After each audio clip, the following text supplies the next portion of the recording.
For today's videos, I'll talk about Linux booting process. Okay, so this is my first video in Linux system. So basically, there are 5 or 6 steps we have or process we have in Linux booting process,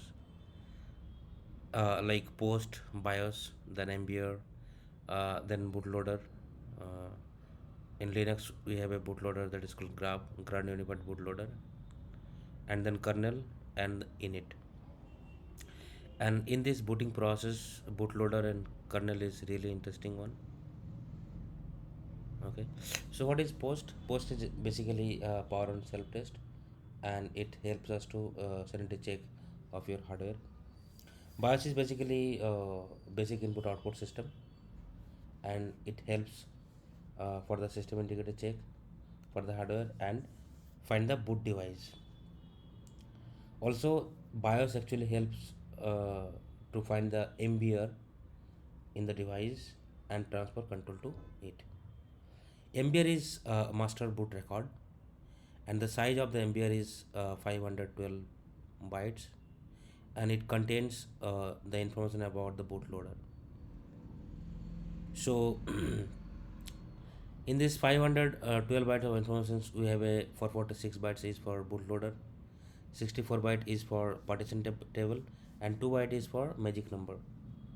And this magic number we which are actually used for validation check for MBR in case of any corruption. Okay, and the bootloader is the program that actually start the kernel. So bootloader is grab, like Grand Unified Bootloader, and the bootloader version is 2. Okay, and the main function of the bootloader is basically find the kernel and load it in the memory.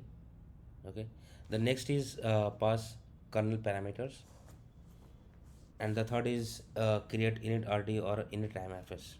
Okay, so in this bootloader we have a basically 3 stages. Okay, so the first stage is like when boot.img get loaded from the MBR, and it just start the initializations of the installations, and 446 bytes is not enough size for the complete graph. So boot.img just initialization the installation and point to the next stage. So the next stage is like we have a file called code.img, which are basically contains all the required modules and mount in slash boot file system. Okay, and after that it passes to the next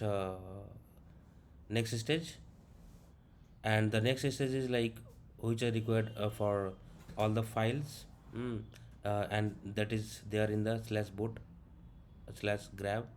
From there the bootloader actually reads the file. So another function of the like grab is basically provide the list of kernel which are available on your system while start. So we can select the kernel uh, from like when the system is boot up. Okay, we can select the kernel version as well. So what is kernel?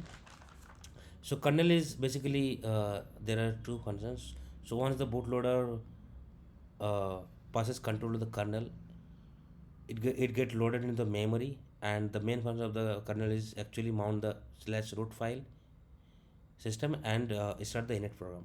Okay, so init is the next one is init. Init is the parent process, or you can say the first process which gets started by the kernel, and that is the PID one. And this init also start various services like networking, IP tables. Okay, and this init actually read the config file from slash etc init, where it has the information about the run level. What is run level? Run level actually it is an OS state of the Unix based OS that is present on the Linux based system, and it determine which programs can execute after OS boots up. So we have a 7 run level.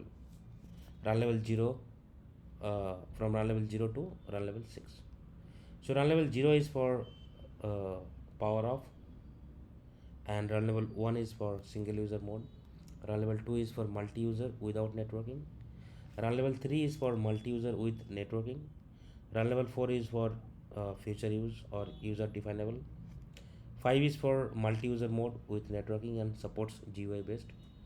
Run level 6 is for reboot the system.